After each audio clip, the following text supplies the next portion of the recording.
जय माता जी की। मैं महिपाल सिंह मकड़ा, श्री राजपूत कर्ण सेना का राष्ट्रीय अध्यक्ष। मेरे साथ मेरे प्रदेश अध्यक्ष हैं कर्ण प्रताप सिंह जी केडी बना, मेरे जिला अध्यक्ष हैं, और पूरी बीकानेर की टीम तैयार है। मैं बीकानेर पहुंच गया हूं और अभी पहले बीच में मैं लाइव आया था, थोड़ा कट गया था, थोड़ा नेटवर्क इश्यू है। मैं आपको बोलना चाह रहा हूं, कल ज्यादा से ज्यादा संख्या में 12:15 बजे बीकानेर कलेक्ट्रेट पहुंचे और हरिराम जी डूडी की जो पोती का जो प्रकरण है, उन्होंने पूरे हिंदू समाज से जो गुहार लगाई है, उनके पक्ष में आके उनका कंधा मजबूत करे, क्योंकि उन्होंने ये भी बोला है कि मैं अगर आप लोग नहीं आए तो मैं हम लोग पूरा आत्मदाह कर लेंगे अपने परिवार के साथ। और ये हमें मलाल रहेगा कि हमने हिंदू समाज में जन्म लिया है। ये बहुत बड़ी बात है कि कोई हिंदू अपने आप पे गर्व करने के बजाय शर्म फील करे।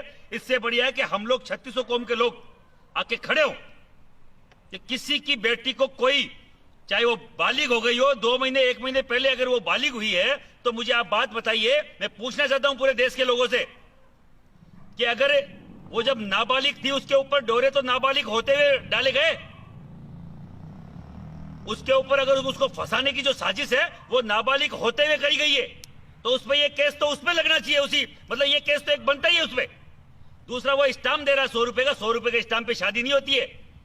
अगर कोई बोल रहा है कि शादी 100 रुपए के स्टाम्प पे, यहाँ पे पूरे राजस्थान में जो जिस तरीके से वो कौन से वो धर्म से वो शादी करते हैं आजकल, आर्य समाज से, वो भी राजस्थान में बैन है।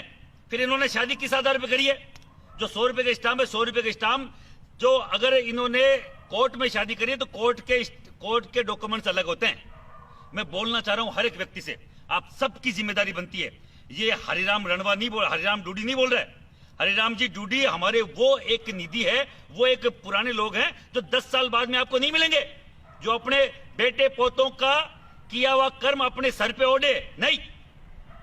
वो ये तो बोल रहे हैं कि मुझे, मतलब मैं मर गया हूं, मेरी इज्जत खराब हो गई है। आने वाली पीढ़ियां ये बोलेगी कि अपने बच्चे थे, अपने हिसाब से कर रहे हैं। ये वो लोग हैं जो आज भी अपने परिवार को अपनी इज्जत मानते हैं, अपने बच्चों को, अपने पोतों को इज्जत मानते हैं। और अगर उनकी इज्जत में धूल गिरी तो पूरे समाज की इज्जत में धूल गिरेगी। मैं बोलना चाह रहा हूं, मैं तो आ गया हूं, ये अब आपकी बारी है कि आप पहुंचोगे कि नहीं पहुंचोगे। और खूब सारे लोग बोल रहे हैं कि आपको ये उड़ता तीर, पड़ता तीर, बैठा तीर। अरे भाई, हम बोलने का मादा रखते हैं और यहां आके लड़ने का मादा रखते हैं। उड़ता तीर लिया तो महिपाल सिंह और महिपाल सिंह की करनी से लिया है, और हम लोग निभा के दिखाएंगे इसको कि ये उड़ता तीर है। समाज के प्रति वो घृणा है, उन लोगों के प्रति जो विधर्मी है, जो हमारी समाज की बच्चियों को बरगला के लेके जा रहे हैं, उनके लिए सबक होगा ये जो स्टेप करनी से लिया है। हमेशा राजपूत के लिए बोलना एक मेरी कर्ण सेना की दायित्व बनता है, पर क्षत्रिय समाज के लिए, जो क्षत्रिय समाज में पैदा हुआ है, उसका दायित्व बनता है 3600 कौम के लिए बात करना। मैं कोई पॉलिटिकल पार्टी नहीं बना रहा हूं, 15 साल से कोई चुनाव नहीं लड़ा है।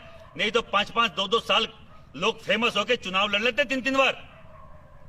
लाखों करोड़ों लोग हमारे कर्ण सेना के साथ हैं, पर हमने कभी पार्टी का रूप नहीं दिया इसको, और न कोई पॉलिटिकल एजेंडा है। ये किसी एक बुजुर्ग व्यक्ति जो मेरे हिंदू समाज का है, उसने आह्वान करा है पूरे हिंदू समाज से। कई सारे पागल लोग ये लिख रहे हैं कि राजपूतों को बुलाया किसने? अरे तेरे बुलाए पे थोड़ी आ रहे हैं, उससे बुजुर्ग व्यक्ति के बुलाए पे आ रहे, जिसने पाली पोसी अपनी पोती खो दी। तो सबको ये बड़ा, मतलब ये मन में पीड़ा होनी चाहिए कि अपने बच्चे जो खुद के, जिन बाप दादाओं ने बच्चों को पाला पोसा है, उनके साथ क्या बीत रहा होगा।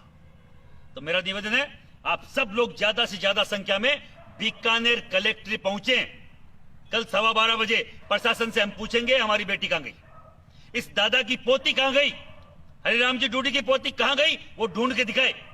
लोग बोल रहे हैं इनका तो बैकग्राउंड ऐसा है, उनका बैकग्राउंड ऐसा है। अरे अपना बैकग्राउंड चेंज करो। एक बेटी गई है एक घर से, किसका बैकग्राउंड कैसा है मुझे नहीं मालूम, पर हम चाहते हैं इसमें न्याय हो।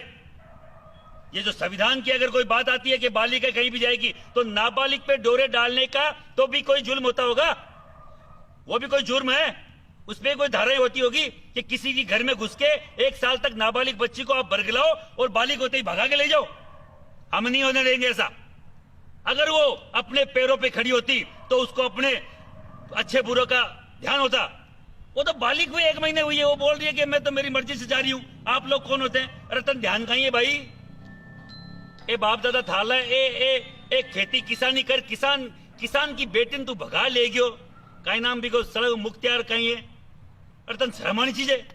थाली बाई ने थाली बहन ने कोई भगा लिया जदे, ये सरासर गलत है। और सुबह आइए ज्यादा से ज्यादा संख्या में, ज्यादा नहीं कहूंगा, सुबह मिलेंगे। जो हिंदुत्व की बात करता है, जो अपने धर्म की बात करता है, उसके साथ मिलेंगे। जय माता जी की जय, राम राम।